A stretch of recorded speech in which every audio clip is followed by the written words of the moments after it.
Hey everyone, Dan here. Before we get into it, if you enjoy these videos, please hit the like and subscribe button. It helps a lot.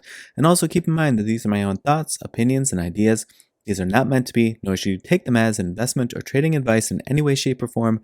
Do your own due diligence, put in the work for yourself, and make your decisions based on that. All right, folks, so here we are right at the closing bell on Wednesday, November 24th. We're going to take a look at SoFi. A few housekeeping things to talk about. I mistakenly deleted my intro video, but now that it's the change of season, I figured I might as well make a fall one anyway, but I didn't have time to do it today. So next week you can look forward to an equally bearded, since SoFi is not at $35 yet, but fall and leaves falling and wood chopping in the background intro video.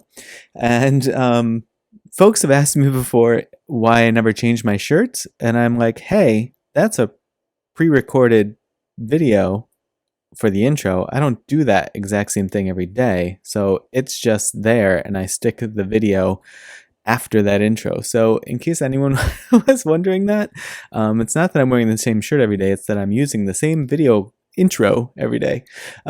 Also, I know this morning I put out a SoFi video. That's because my Wi-Fi provider went out twice yesterday. The Wi-Fi went out yesterday twice, and I was waiting. It said that it was supposed to be restored like a little after 9 p.m. last night. Didn't happen. I had to go to bed. I went to bed, and it was restored at like 1:30 in the morning. But I had already made the video. And so I just, put it out there this morning. So that's why you're getting a morning SoFi video that was actually meant for last night, and then another one this evening. And I think that's all the housekeeping stuff. All right. So now that the closing bell has occurred, SoFi today having a little bit of a reprieve, thankfully. Doing a good job bouncing off of the 752 support level that we had put in here, getting VWAP support early on, confirming it right here within the first 45 minutes or so of the trading day. Then came up and just settled itself onto this 1829 support level that we had on the chart as well, and just put in a nice sort of flag pattern there. So we'll see what the coming days bring. Now, before we flip over to the daily chart, I want to get into sort of the nexus point of today's video, which is what the description and the title are all about. These comments here. So I'm just going to kind of go through these now. Patrick and I have chatted before, I think via email also. He's a really smart person from what I can tell. I don't know him personally, but he has incredible insights into sort of news and filings and how to digest, these complex documents that come out for SoFi. And he's incredibly well versed and well skilled on that end of things. Obviously, I have very limited time, very limited scope with those things. That's why I tend to focus predominantly on the chart. But he's a super, super phenomenal resource. So thank you for all of this, Patrick. But I wanted to go through this. So basically, he's talking about, you can read this one here. He's talking about Barclays underwriting the offering and agreeing to buy $1 billion worth of stock and lose $500K per every penny the stock goes down from that price. They'd be down essentially $200 million at this point. There's no way they've been able to sell any of their shares yet. So he's speculating, sort of wondering about allowing for naked shorting in the secondary offering agreements. To which I was like, I glanced at that thing and I read it once, but I don't recall that, and that seems crazy that they'd call out naked shorting in a document like that. So then he says, he quotes it here, in order to facilitate the offering of the common stock, the underwriter may engage in transactions that stabilize, maintain, or otherwise affect the price of the common stock. Specifically, the underwriter may sell more shares than they are obligated to purchase under the underwriting agreement, creating a naked short position. The underwriter must close out any naked short position by purchasing the shares in the open market. A naked short position is more likely to be created if the underwriter is concerned that there may be downward pressure on the price of the common stock in the open market after pricing that could adversely affect investors who purchase in the offering. As an additional means of facilitating this offering, the underwriter may bid for and purchase shares of common stock in the open market to stabilize the price of the common stock. So this is nutty. They're basically saying that the underwriter can, at their will, go ahead and just manipulate the price of the stock. Now, I understand they have a lot of skin in this, right? They're underwriting this $1 billion offering. But still, it seems crazy to me. And this is sort of I don't know, smoking gun's not really the right term, but to me, this is the big crux. Like when everyone was having a really, really negative reaction to this, and then those of us who were trying to not have a super negative reaction to it basically said, listen, like it's non-dilutive, and SoftBank's not selling out of their whole position, like all those things to sort of say like, hey, maybe this isn't as bad as like maybe this is an overreaction, right? I think, to be honest, this is the real sort of knife in the back of this sort of situation. Now, of course, hopefully it's a short-term situation, and so knife in the back might be a bit hyperbolic in the sense of like, this too shall pass. But it's just another situation where it's like, who ultimately ends up paying the price for a lot of these things? The retail buyers, the existing shareholders, all while this offering is happening and the underwriter is able to go in and basically say, hey, we're going to do everything in our power, including naked shorting, to like jockey this price where we want it. So pretty crazy to me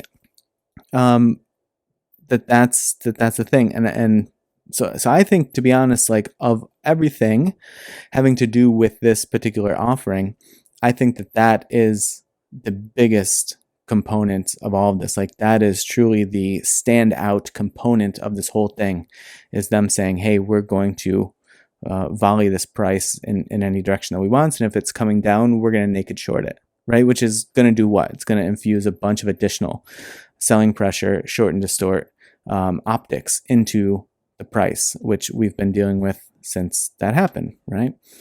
This ridiculous downturn. And yeah, so like I said, what it sort of puts retail in the position of, and existing shareholders in the position of, is, bag holding looming large, especially after the lockup that folks felt went really poorly. The first earnings that then just was an additional kick in the pants, and now this offering that in and of itself, I honestly don't think was that big of a deal, but for the fact that the underwriter is saying that they are going to be able to come in and do what they want with the price of the stock. So to me, it's obviously speculation. He and we say in here several times speculation, and it is, but it would kind of make a lot of sense. And this isn't to say anything other than like trying to make sense of what in the world has been happening, right? Because a lot of folks have been saying, what is going on here? Like, this is nutty. And it is. And we've been trying to make sense of it from the chart perspective, trying to make sense of it from the original sort of knee-jerk reaction to the document. But this, to me, makes a lot of sense. So I wanted to share it. You can go through, this is in the video that I posted. Was this from this morning's video?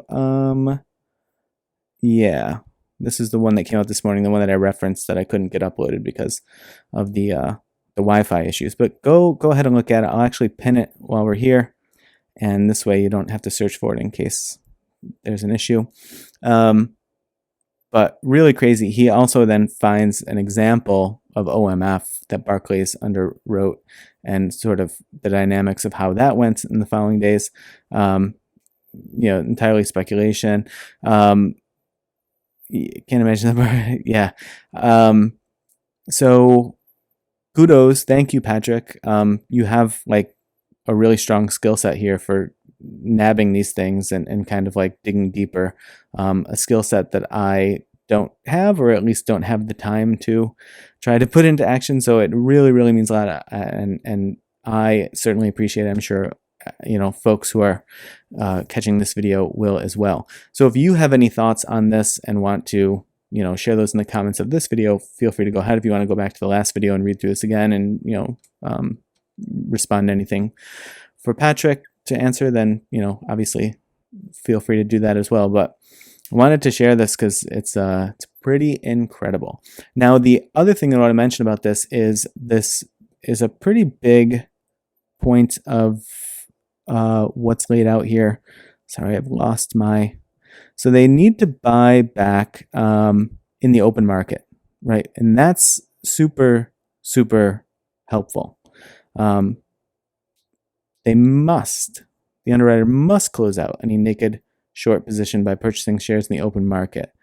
And so that's helpful in the sense of like they aren't buying it in the dark pool, or at least it looks like they're not supposed to purchase large quantities in the dark pool, thus potentially skirting around any impact on the price, buying pressure, creating upward momentum on the price in the open market. So luckily that has to happen in the open market. So that's the sort of like one saving grace here, as far as I can tell. But this may then lead us to believe that there's a turnaround potentially afoot here, especially looking at sort of the mechanics of how this one went with OMF. The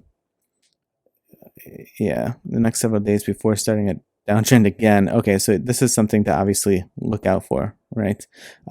Sort of, do we have this short blip of upward momentum for the coming days and then potentially resuming a downtrend? Now, I don't exactly know why that would be. I don't know if that would be due to some other sort of like strong jockeying the position from whales, or if it would just be the pressure that has been put on the stock, and then folks are sort of like, oh man, this thing's tanking again. So a bunch of folks selling out, or folks who got caught and felt like they're bag holders, and then so they catch a couple of green days and they're like, okay, let me get out of this. This thing has been like keeping me up at night, and then it tanks again. So I don't know, but certainly something to keep an eye out for. And like I said, in terms of SoFi the company is one thing, SoFi the stock is another thing, and in terms of how this may have played out for SoFi the stock, and most importantly SoFi the stock holders, this could be just another sort of really poorly effectuated engagement, which we've seen previously, right? All of the nonsense that IR put out with the lockup stuff, this drop on earnings and not a ton being done to sort of like help that. And that might be a bit of a stretch. That might be largely out of their control. But I'm especially thinking back to this period with the lockup ending, and just how poorly, in my opinion, that was all handled by investor relations. And not being willing or not being able, I don't know, to tell the retail how many stocks, or how many shares are in the float. I don't want to dig up all that stuff, but I've had spidey senses up since then. I've talked about it in several videos. I felt like we had gotten some distance from it, and maybe they were going to be able to handle these things a bit better moving forward. But if what Patrick is saying here, and again, speculation, but if it does hold any water, this to me would be another example of really putting, I guess, the capital needs, or the company's perceived capital needs, far in front of its shareholders, as well as the, not really needs, but the wants of large investors. And I know that they need to like treat those folks and institutions well, but if this played out in any way, shape, or form like this, and this has caused this kind of a pullback, I do have to think that there's at least got to be some sort of middle ground or some other way that this could be handled a bit better. So antenna, spidey senses still up around exactly how SoFi the company is handling things that adversely impact SoFi the stock, whether it be through silence, through obfuscation, opaqueness, just general non-clarity, what have you. But soapbox, sorry, we are so far into this video at this point. But okay, those are all of my thoughts and opinions. Feel free to share yours. Also, I'm kind of grumpy today because I'm still not feeling well. And this is just dragging on for a long time. It's making me incredibly tired and cranky. Okay, data from Ortex. Now, none of this showing up here on the, oh, I wonder if my thing has gone kaput. Let's see. Maybe. Nope, we good. But I'm ending my Ortex that I had mentioned before. So that'll be going away sometime next week, I believe.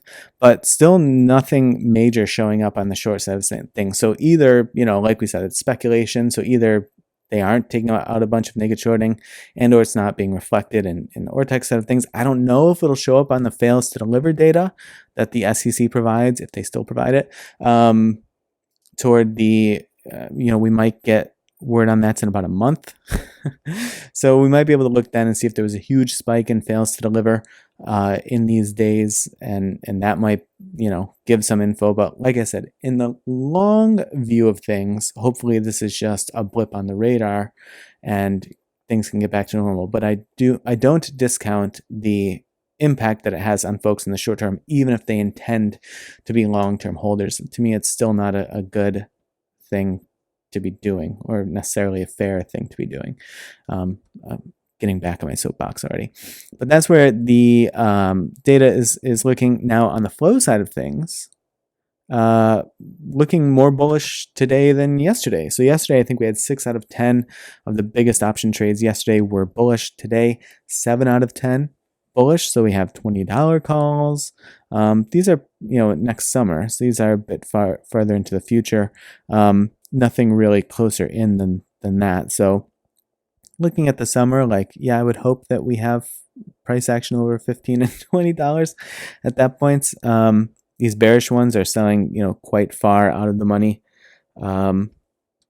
So $30 calls. So, we'll see. There may not be much to that, $35 put option that was sold in January, unless, like we said, the bank charter comes through and it sort of knocks our socks off and sends us back in the other direction. So I'm not going to leave this on the chart because it's going to be a pain to look at, but the next thing that I would be looking for is just a break of this ridiculous downtrend that we have here. So you see this super steep, parabolic in the wrong way, in the wrong direction channel. And so the degree to which you can start to stretch this and then break it, certainly what I'm going to be looking for on the daily chart. On the weekly, if we want to take a look at that, it's looking a little less dire, right? But still down over 10% this week and down over 10% last week. So not a great look on that side of things. But as you see here, the buying pressure did start to die down, and then we put in a top wick here and a small bottom wick here. That said, no top wick at this point. So maybe from a weekly chart perspective, there's something to be had from the, stabilize at least, if not turn around. But all eyes from my side of things on this 1752 support and on this 18, I don't know exactly what it is, 1829 or so support, and then these yellow upward trend lines, because there could be some good confluence coming in with some of these things. So be looking at that more closely next week. And that 180 MA as well that we talked about in, I guess, this morning's video, also coming in to potentially provide some support as well. All right, folks, I think that'll do it for this video. Sorry it's so long. Sorry if my soapbox was too soapy. But I hope you have a good day off tomorrow and a nice short trading day on Friday. I guess we'll see what happens on Friday. I'm not going to put out any videos tomorrow. And I guess Friday I'm just going to kind of play by ear to see how that looks. But in any case, I appreciate you watching, and I will see you in the next video.